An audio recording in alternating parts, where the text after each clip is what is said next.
UP ATS को एक बार फिर मिली बड़ी सफलता, जिसमें यूपी एटीएस ने म्यांमार के रहने वाले मोहम्मद इस्माइल को हैदराबाद तेलंगाना से गिरफ्तार किया। आरोपी कूट रचित दस्तावेजों के आधार पर महिलाओं और बच्चों को म्यांमार और बांग्लादेश से लाकर अवैध रूप से भारत में बेचता था। गिरोह से जुड़े कुल 5 व्यक्तियों को अभी तक गिरफ्तार किया जा चुका है।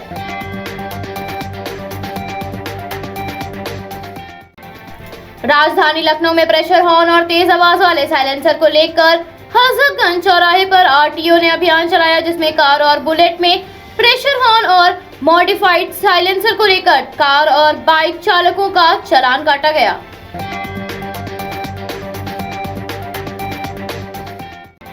राजधानी लखनऊ से 60 लाख के साइबर फ्रॉड में 3 युवकों को गिरफ्तार किया गया, जो कि लंदन में जमीन का वारिस बनाने के नाम पर लोगों से ठगी करते थे। बरेली से अनीस अकीलुद्दीन और असलीम खान को नोएडा की साइबर क्राइम पुलिस ने गिरफ्तार किया। वहीं आरोपियों के 25 खातों से 13 लाख रुपए फ्रीज किए गए।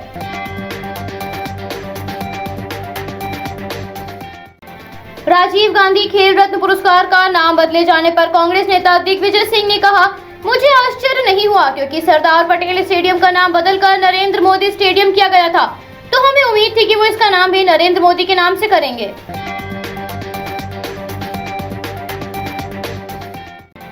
टोक्यो ओलंपिक में पुरुष हॉकी टीम के चीफ डिफेंडर हिमाचल के चंबा जिले के वरुण शर्मा ने उन्हें प्रदेश सरकार की ओर से 1 करोड़ रुपए की पुरस्कार राशि और डीएसपी की नौकरी की पेशकश की है, जिस पर वरुण ने प्रदेश सरकार का आभार जताया।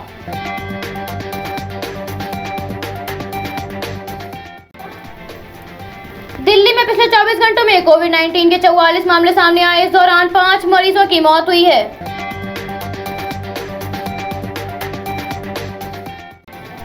टोक्यो ओलंपिक में भारतीय पहलवान बजरंग पूनिया पुरुषों के 65 किलोग्राम फ्री स्टाइल के सेमीफाइनल में औरंगजेब के हाजी से हार गए, लेकिन ब्रॉन्ज मेडल जीतने का मौका अभी भी बरकरार है।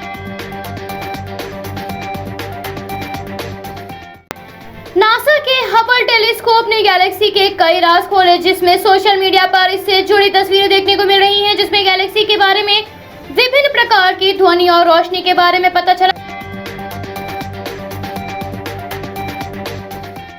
राजधानी लखनऊ में global association of Indian medical students ने उत्तर प्रदेश के पीएस मिश्रा मेडिकल कॉलेज पर धरना प्रदर्शन किया, जिसमें 2016-2017 के साथ कर्मियों को मासिक मानदेय और वेतन न दिए जाने पर कर्मचारियों ने विरोध जताया।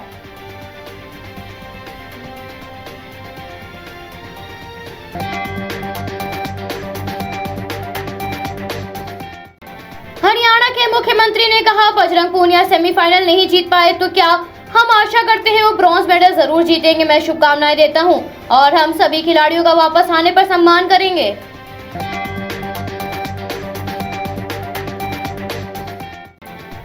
यूपी की राजधानी लखनऊ में समाजवादी पार्टी के संयुक्त छात्र मोर्चा के दर्जनों छात्रों ने किसान मोर्चा को समर्थन देने के उद्देश्य से भारी संख्या में शिरोज कैफे पहुंचे, लेकिन लखनऊ में धारा 144 लागू होने के कारण पुलिस ने मना करने के बाद भी छात्र और पुलिस के बीच जमकर झड़प हुई।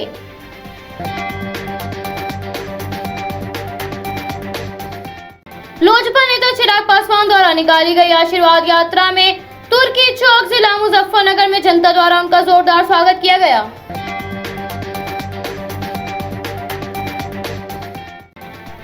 केंद्रीय स्वास्थ्य मंत्री ने सीरम इंस्टीट्यूट ऑफ इंडिया के सीईओ आदर पूनावाला से मुलाकात की। इस दौरान स्वास्थ्य मंत्री ने कोविड-19 की वैक्सीन की सप्लाई पर चर्चा की।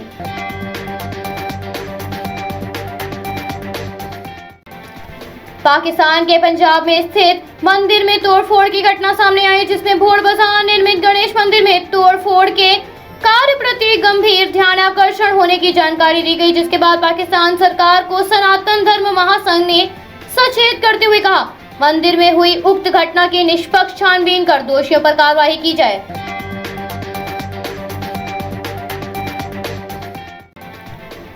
उत्तर रेलवे के महाप्रबंधक आशुतोष गंगल ने बताया, दिल्ली मंडल ने जुलाई में माल ढुलाई में सर्वश्रेष्ठ प्रदर्शन किया और इसे लगातार बढ़ाने के प्रयास किए जा रहे हैं। कोरोना काल में भी माल ढुलाई से रेलवे की कमाई बढ़ी है।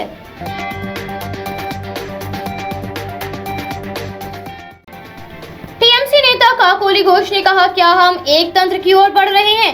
कॉन्स्टिट्यूशन को कुचला जा रहा है।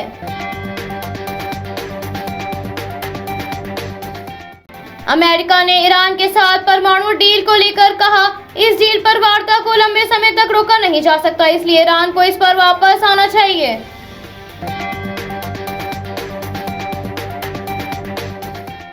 हरियाणा सरकार कर्मचारियों के लिए अलग से HR डिपार्टमेंट का गठन कर रही है। ये विभाग कर्मचारियों की भर्ती को लेकर तबादले, प्रतिनियुक्ति, सेवा नियमों में कई बदलाव करेगा।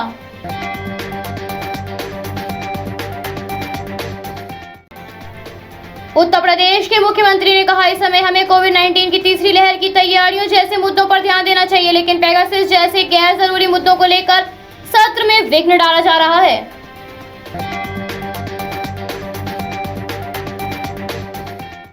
उत्तर प्रदेश के मुख्यमंत्री योगी आदित्यनाथ ने बीजेपी के सोशल मीडिया वर्कशॉप में कहा, हम अपने आप को सोशल मीडिया की भूमिका से बिल्कुल अलग नहीं कर सकते।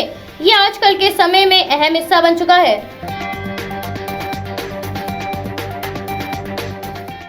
भारतीय वायुसेना से प्राप्त जानकारी के अनुसार चीफ मार्शल RKS भदौरिया ने इजरायली कमांडर के साथ विमान उड़ाया और इजरायली एयरफोर्स के ऑपरेशनल एनवायरनमेंट का अवलोकन किया। ट्विटर ने भारतीय क्रिकेट टीम के पूर्व कप्तान महेंद्र सिंह धोनी के ट्विटर अकाउंट से ब्लू टिक हटा दिया है।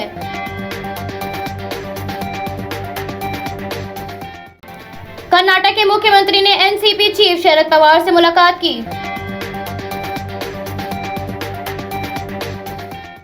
उत्तर प्रदेश के अयोध्या में सीता झील का कूड़ा डंपिंग एरिया को समाप्त करके उसे डेवलप किया जाएगा, जिसमें कूड़ा हटाने का काम शुरू हो चुका है और साथ ही 3 करोड़ की लागत से सीता झील का डेवलपमेंट किया जाएगा।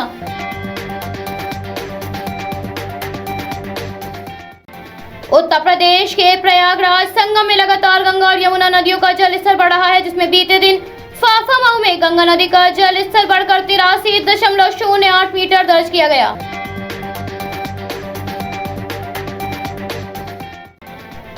असम के मुख्यमंत्री ने राजीव गांधी खेल रत्न का नाम बदलकर मेजर ध्यानचंद खेल रत्न रखने पर कहा, मैं प्रधानमंत्री के इस निर्णय का स्वागत करता हूं।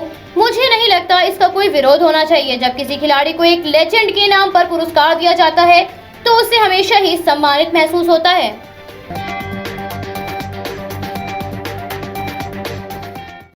बसपा प्रमुख मायावती ने OBC समाज की अलग से जनगणना करने की मांग रखी है, जिसे लेकर मायावती ने कहा, संसद में BSP OBC समाज की अलग से जनगणना की रणनीति पर केंद्र सरकार का समर्थन करेगी।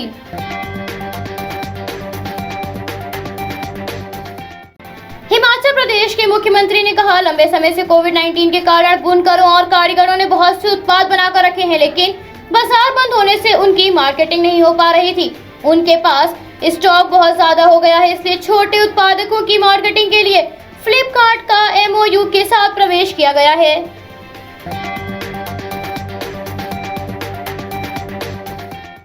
कांग्रेस नेता राहुल गांधी ने प्रधानमंत्री पर तंज कसते हुए एक कविता लिखी, जिसके अंत में उन्होंने कहा, किसान के लिए हम हैं।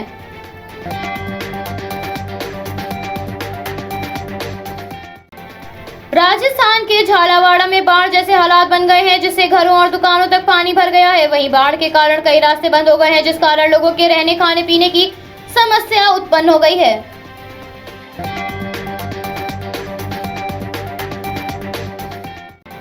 कर्नाटक के मुख्यमंत्री ने कहा, राज्य में 23 अगस्त से 9वीं से लेकर 12वीं तक के छात्रों के लिए स्कूल फिर से खोल दिए जाएंगे।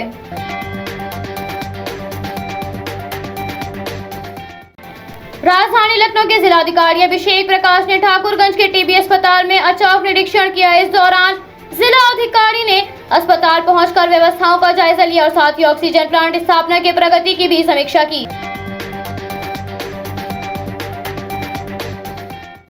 महाराष्ट्र में बाढ़ प्रभावित इलाकों में मदद के लिए बॉलीवुड अभिनेता सोनू सूद ने हाथ बढ़ाया है और उन्हें राहत पैकेज भेज रहे हैं।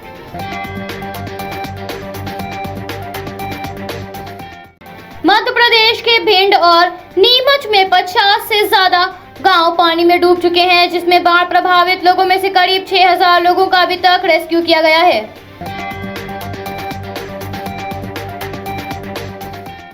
अमेरिकी सिंगर ब्रिटनी स्पीयर्स ने अदालत में एक याचिका दायर की जिसमें उन्होंने अपने पिता की संरक्षता से हटने की मांग की है।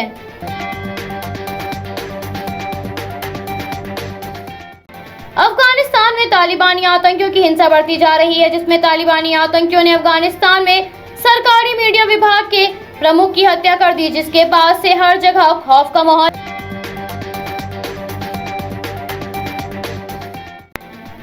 असम मिजोरम सीमा विवाद पर अभी तक यातायात शुरू नहीं हो पाया है, जिसमें मिजोरम के मुख्य सचिव ने बताया 29 जुलाई को ट्रैवल एडवाइजरी जारी की थी, जिस पर जल्द ही नाकाबंदी हटने की उम्मीद है।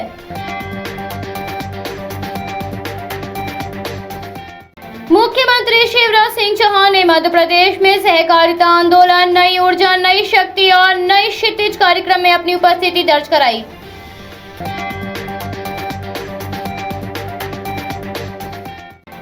शेयर बाजार में लगातार चौथे दिन की तेजी के बाद गिरावट दर्ज की गई, जिसमें सेंसेक्स 215 अंक नीचे बंद हुआ, तो वहीं निफ्टी में भी 56 अंकों की गिरावट दर्ज हुई।